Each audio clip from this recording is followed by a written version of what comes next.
I'm a law student at American University.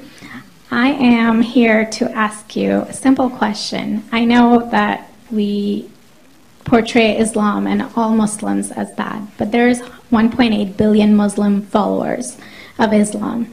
We have 8 million plus Muslim Americans in this country, and I don't see them represented here. But my question is, how can we fight an ideological war with weapons? How can we ever end this war? The jihadist ideology that you talk about, it's an ideology. How can you ever win this thing if you don't address it ideologically? Great question. I am so glad you're here, and I am so glad you brought that up because it gives us an opportunity to answer. What I find so amazing is since the beginning of this panel, which we are here about Benghazi attack against our people, not one person mentioned Muslims. We are here against Islam, or we're launching war against Muslims. We are here to discuss how 4 Americans died and what our government is doing. We were not here to bash Muslims. You were the one who brought up the issue about most Muslims, not us. And since you brought it up, allow me to elaborate with my answer. There are 1.2 billion Muslims in the world today. Of course, not all of them are radicals. The majority of them are peaceful people. The radicals are estimated to be between 15 to 25%, according to all intelligence services around the world. That leaves 75% of them peaceful people. But when you look at 15 to 25% of the world Muslim population, you're looking at 180 million to 300 million people dedicated to the destruction of Western civilization. That is as big as the United States. So why should we worry about the radicals, 15 to 25%? Because it is the radicals that kill. Because it is the radicals that behead and massacre. When you look throughout history, when you look at all the lessons of history, most Germans were peaceful. Yet the Nazis drove the agenda. And as a result, 60 million people died. Almost 14 million in concentration camps. 6 million were Jews. The peaceful majority were irrelevant. When you look at Russia, most Russians were peaceful as well.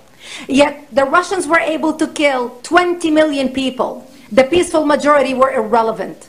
When you look at China, for example, most Chinese were peaceful as well. Yet the Chinese were able to kill 70 million people. The peaceful majority were irrelevant. When you look at Japan prior to World War II, most Japanese were peaceful as well. Yet Japan was able to butcher its way across Southeast Asia, killing 12 million people, mostly killed with bayonets and shovels. The peaceful majority were irrelevant.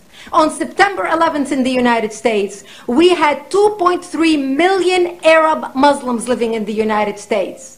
It took 19 hijackers, 19 radicals to bring America down to its knees, destroy the World Trade Center, attack the Pentagon, and kill almost 3,000 Americans that day. The peaceful majority were irrelevant. So for all our powers of reasons and us talking about moderate and peaceful Muslims, I'm glad you're here. But where are the others speaking out? And since you are the only Muslim representative,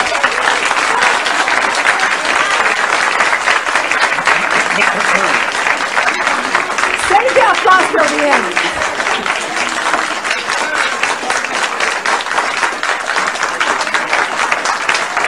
Thank you. Thank you. And since you're the only Muslim representative in here, you took the limelight instead of speaking about why our government, and I assume, are you an American?